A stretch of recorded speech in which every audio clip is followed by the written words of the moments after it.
Welcome to the Irish Farmers Journal Weekly Podcast.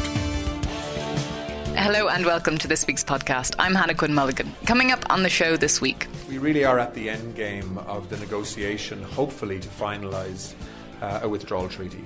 The remaining areas of discussion that haven't been agreed yet relate to the Irish border question. Taoiseach Simon Coveney says the end could be in sight to sealing a deal on Brexit. 3 guard dogs, we had CCTV, we had sensor activated lights. The lights were disabled and the people that committed the crime were wearing balaclavas, so our cameras were useless. And we hear from a farmer who has been left with little faith in the Gardaí after being broken into 6 times. But first, the Brexit countdown is well and truly underway. And our reporter Thomas Hubert spoke to Taoiseach Simon Coveney about how close the UK and EU are to sealing a deal on Brexit. We really are at the end game of the negotiation, hopefully to finalise a withdrawal treaty. The remaining areas of discussion that haven't been agreed yet relate to the Irish border question and how we put a legally operable text of what's called the Irish backstop, which essentially is an insurance mechanism or a fallback position that in the absence of agreement on something better, that Northern Ireland would essentially maintain regulatory alignment with the rules of the customs union and single market to prevent the need for physical border infrastructure re-emerging on the island of Ireland. We also need to ensure that there are no barriers to trade between Northern Ireland and Britain in the context of that backstop as well. And that's what the 2 negotiating teams are trying to finalise a wording around right now. And they are intensifying their efforts to try and do that. You presided over the conclusion of the last CAP. You talked about the budget options for this CAP. How is Ireland talking to the EU about the budget and the CAP? How are they connected and what's your position on this? Yeah, so Ireland has a very clear position. We do not want to see the CAP budget being cut. We think it represents value for money. We think we need to continue to green the CAP to make sure that we're producing food in a way that understands and recognises the climate challenges that we face, and indeed the other environmental challenges we face and the food quality issues that Europe needs to continue to set standards on. And so Ireland has said that we are willing to contribute more to EU budgets, but we do want to see the CAP budget protected in the context of increased commitments, financial commitments from countries like Ireland. Taoiseach Simon Coveney there, shining a potential light at the end of a very dark Brexit tunnel. Now, rural crime has been making the headlines recently, with widespread outrage this week when the new Garda Commissioner, Drew Harris, said that the reopening of rural Garda stations that were closed during the recession would remain a low priority on his list. I attended an IFA meeting on the issue of rural crime in Tipperary on Monday night and spoke to Clive Clark from County Offaly, who told me about his lack of faith in the Gardaí after being robbed 6 times. My experience is that I have been burgled 6 times now to date, and hopefully we can keep it at 6. And on the last occasion, we estimate that the total take was in the region of 15,000 euros worth of equipment. So how did they go about it? You know, what methods did they use? I mean, is the farmyard right next to your own dwelling house? The farmyard is about 50 metres from the dwelling house, and in between the farmyard and the dwelling house I have a small butcher's business where I process animals for people's own deep freeze. On the night in question, they actually cut a newly erected security fence, entered the farmyard. They moved the tractor by means of dragging it, as the tractor had been locked and the keys removed.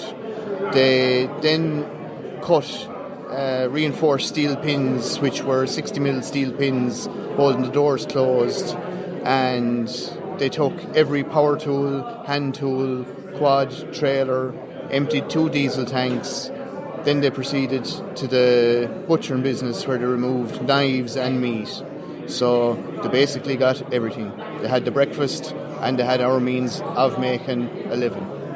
And I mean, did insurance cover that? Were you able to get that covered?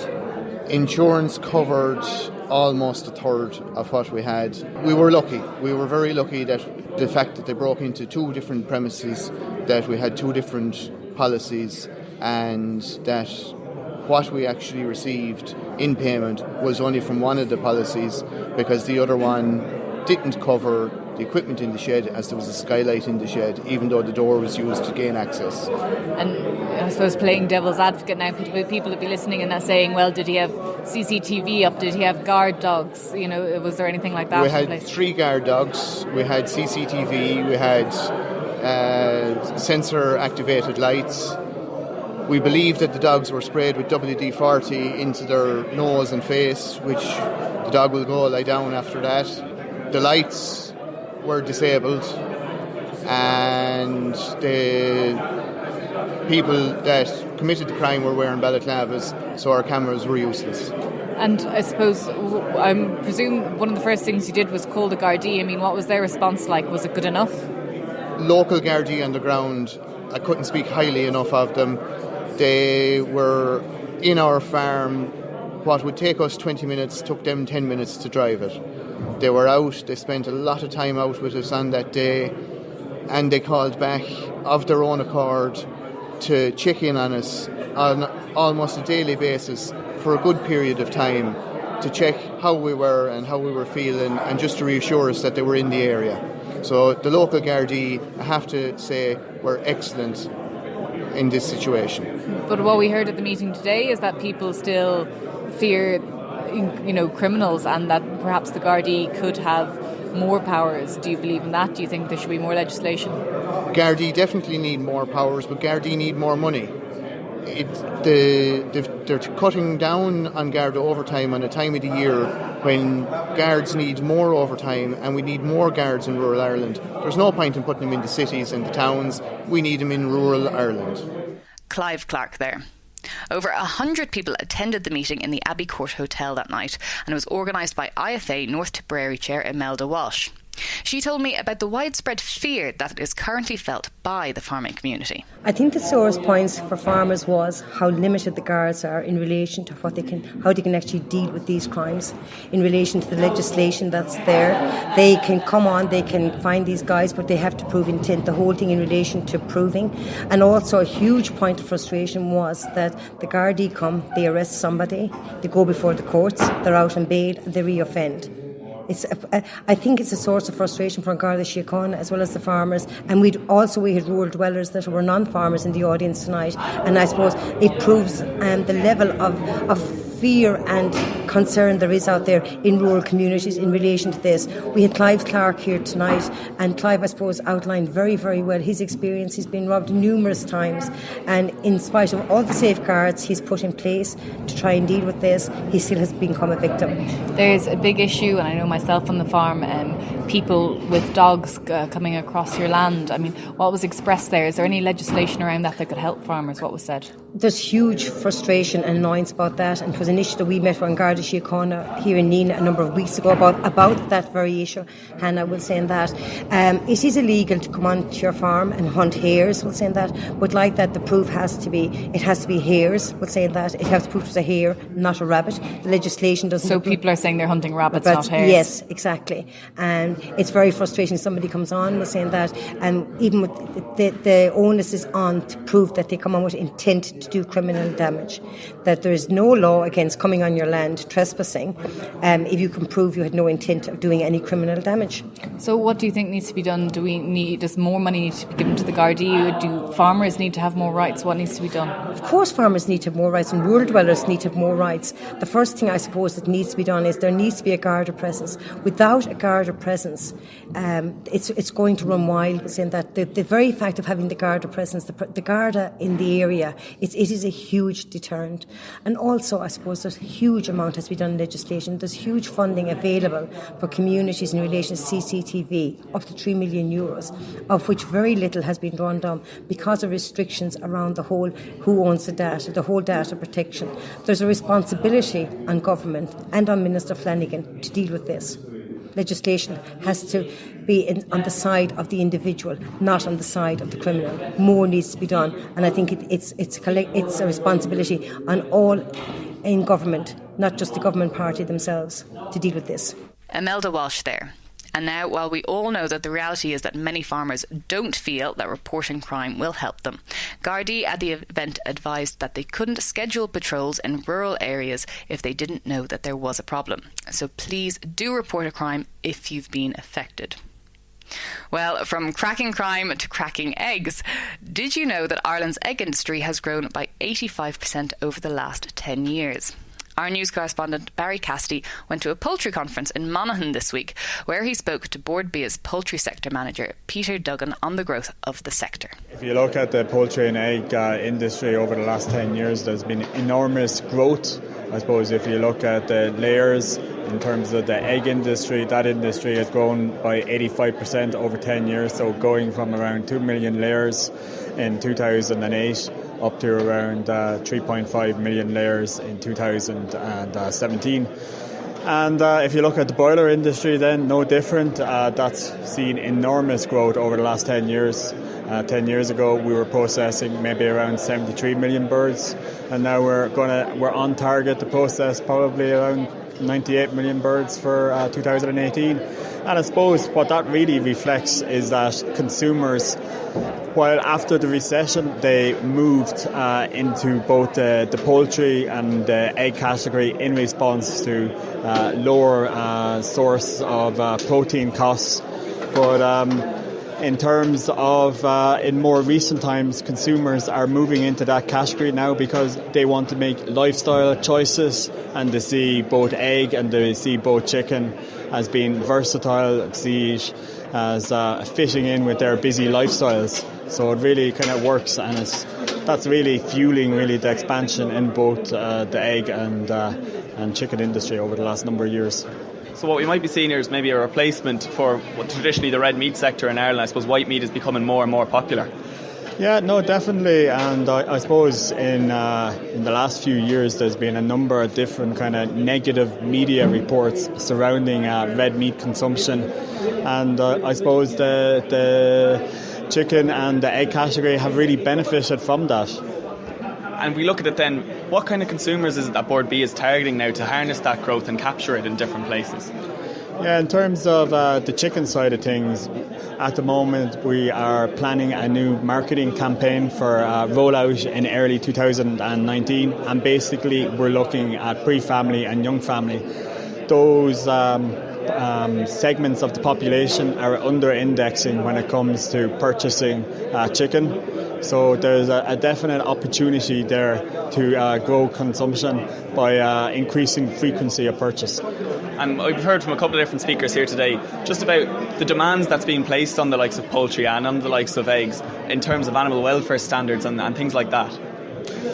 Yeah, definitely. I suppose there's a movement in the US where the move is towards cage-free, but the definition of cage-free is a little bit loose, really. I suppose, is that barn or is that free-range? So in Europe, nobody can put their finger on that really yet, but certainly there will need to be a value line still for consumers so that they can have access to cheaper eggs. But look, enriched cage production certainly meets the EU legislation requirements that was set out in 2013. Peter Duggan on the rise of the poultry sector there. Stay tuned, because still to come we have farmers facing fodder deficits and our former president on tackling climate change. Beef kill peaks as winter bites. In this week's Irish Farmers Journal, beef factories operating at record levels. October milk checks up €40 million. Ireland is on course to eradicate BVD by 2020. The average price for pedigree bulls back €600 per head. And Journal vet Tommy Heffernan reveals the 7 top tips to focus on this winter with young stock. Plus, don't forget to pick up your token for Dairy Day, taking place in Punchestown on November 20th. Inside this week's Irish Farmers Journal, on sale today. Now, we're all aware of the tough spring and summer conditions on farms this year and the knock-on effect that the weather had on fodder production. But just how much extra will it cost farmers to feed cattle this winter? Our news correspondent Thomas Hubert spoke to Teagasc's Michael O'Donovan to find out. On average across pasture-based farms there's about 10.8 tonne of grass grown, which is a reduction of about 3.5 to 4 tonne on average across the country. So ultimately, as you know, that feed has had to be directly supplemented by something else. So we would see, up to feeding the cows this year, the cost of that would be coming somewhere near €250 a cow direct input costs on the most badly affected areas, and that's just to feed the cow to keep in lactation. And then there's the winter feed, I suppose, requirement. Some farmers have this totally on their own farms. Some farmers have had to buy some in. But like where there's about 25% feed deficit, we think that's costing about €150 a cow to fill that gap. So in the most badly affected regions of the country, you're probably talking on average about €400 per cow to feed that feed deficit that has been caused by the reduction in grass growth and reduced second consolidation that has been out there. Now, there's been some, I suppose, there has been a very good response to this autumn and huge grass utilisation that's out there, which hopefully can continue before the weekend.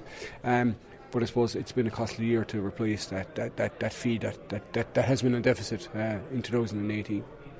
We are here at a workshop to discuss how farmers can adapt to a changing climate as we go into the future, and we know it's happening more and more frequently, those kind of droughts and wet springs that we've had. So anything farmers could do to prepare for a year like we've had?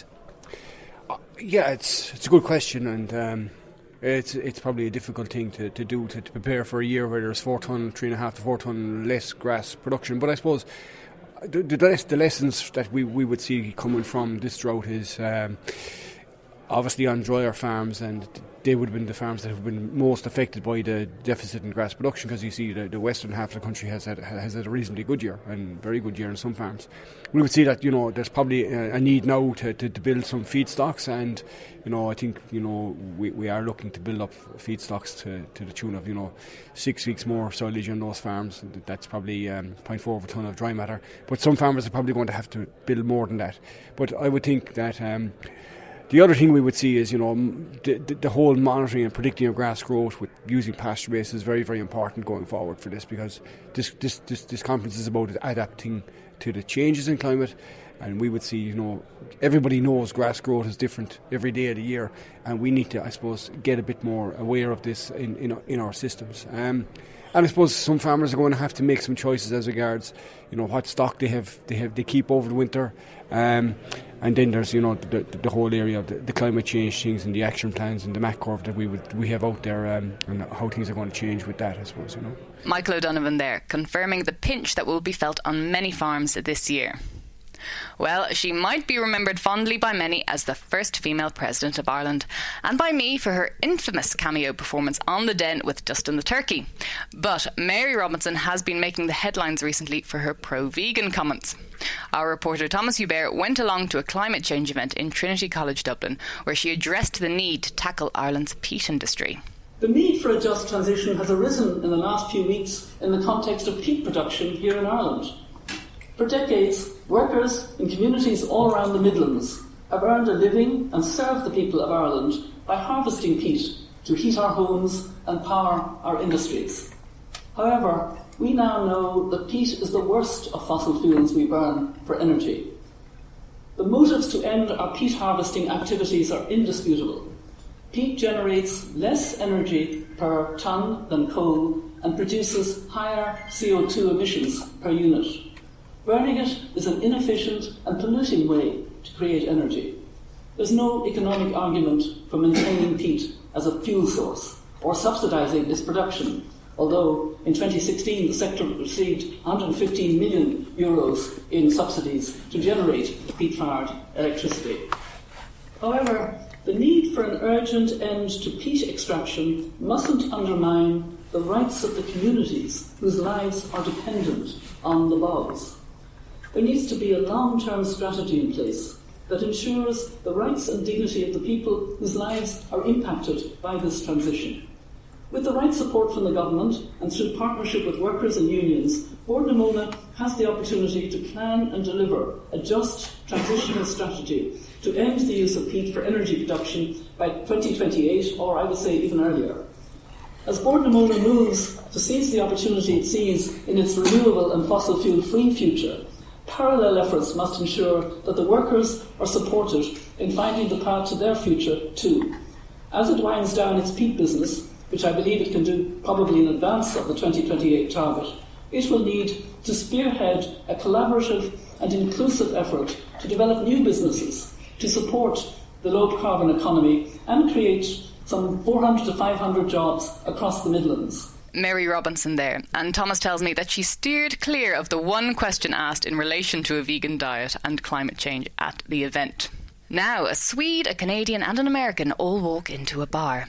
It could be the beginning of a bad joke, but in this instance it's our erstwhile colleague Thomas Hubert, himself a native of France, lining up an international panel of agricultural journalists who were on a visit to Ireland last week. We have a visit this week of the International Federation of Agriculture Journalists, and I'm here with three representatives from three different countries who are going to tell us a bit about what's happening at home in their country and what they're seeing in Ireland during this visit. I suppose I'll start with Owen Roberts. You're the president of the Irish Federation of Agricultural Journalists. You're from Canada yourself. What's the biggest agricultural news story in Canada at the moment? Well, one of the biggest ones, it's kind of funny, we legalized marijuana. And we're with the second country in the world to legalize marijuana. So now farmers are trying to figure out how they can take advantage of this legalized commodity that we have. So that's become a very big story. And it kind of, I wouldn't say it snuck up on us. It's not like marijuana was not there one day, and the next day it was. But trying to figure out how farmers can take advantage of this it's a pretty big story. That mean getting licenses, and I suppose it's not like any crops. You have to work it in a different way. It's a crop that gets a lot of attention. I can understand that. As you can imagine, right? So, but no one, of course, has been able to grow it legally. So there's lots of questions about how you would maximize the production of it, and if indeed it could become part of the whole supply chain. Okay. I also have with me Lena Johansson. You're from Sweden and you're the vice president of the International Federation. What's the biggest news story for you in Sweden at the moment? We had a big or severe drought this summer, so that affects the farmers. And it will do for some years, I think. We have long slaughter queues and lack of fodder and several problems. And we also had big forest fires. 25 hectares of forest. 25,000? Yeah, 25,000, yes, of course. And I suppose we had the drought here as well in Ireland, not as severe as you had in Sweden, but we've heard about the impact Swedish farmers importing, for example, a lot of feed and prices rising for everyone in Europe. Is this continuing? Do you still need to import feed into Sweden? Yes, we usually export grain, but this year we will import. So that's a change. And costs for farmers as well. Yes. And finally, Kurt Lowton is here from the US. You're the US representative on the International Federation of Agricultural Journalists. The top stories in the US at the moment? Right now, we're trying to get through, in the Midwest, we're trying to get through corn and soybean harvest. It's a little bit delayed due to a lot of rain, but it's going well. The big challenges are trade and the unfortunate tariffs that have been placed. There's a lot of, especially soybean farmers, where they've lost several dollars per bushel, and so there's a lot of concern about where that's going, as well as we have our upcoming midterm elections on Tuesday. So we'll see where that's all going. And the soybean side of things especially, we've seen it explode in terms of the trade between the US and Europe, and farmers here importing a lot more soybean from the US than previously between the drought here and, as you said, the tariffs you can't export as easily to China, for example. Are farmers aware of these shifting patterns on the ground in the US? Yes, I think they're very accommodating to any country because of the tariffs with China. We've basically, in the upper Midwest, we've lost all of the China market, and those soybeans were always shipped to the Pacific Northwest that went straight to China. So yes, we're always looking for any market that will accept soybeans. I'll go back to you, Owen, and you've been on a trip to Ireland with the Federation here. What have you seen? What are your main impressions as coming from Canada of what you've seen among Irish farmers? Well, we saw a wonderful grass-fed operation yesterday, a dairy operation, and to see how Irish farmers are working together on the Origin Green project has been fantastic, and the uptake. I would say just the way that your farmers in this country come together is really quite remarkable. All right. Lena, any strong impressions from your own visit to Ireland this week? Yes, I was also impressed by the farmer we met yesterday, and I think it was very interesting to hear about how you try to lower the carbon footprint and how you work with sustainable farming. We always hear about Scandinavia as kind of the sustainable model, and it's a lot more embedded in people's minds there. Do you see a big difference between Sweden and Ireland in that respect? I'm not sure I've seen enough of Ireland to say something about that, but you really seem to take it serious. Okay. Kurt, any big differences, something striking for you in your visit to Ireland? You've been here a bit longer. Yes, I've just been very impressed with the way farmers work together, the emphasis on carbon footprint and sustainability. I mean, we're starting to do more of that in the U.S. with soil health and cover crops and things like that, but you're much more advanced in that area, so it's very impressive. Thomas Hubert finishing that international report. And that's it for this week. Remember, you can keep up to date with all the farming news through our Twitter, Facebook and Instagram. And just to say as well, you can now subscribe to the podcast using Spotify. It's completely free to do so, and the latest episode will appear as if by magic, ready to play every week. The sound engineer this week was Ferdy Mooney, and I'm Hannah Quinn Mulligan. The Irish Farmers Journal podcast, online at farmersjournal.ie and on iTunes every Thursday.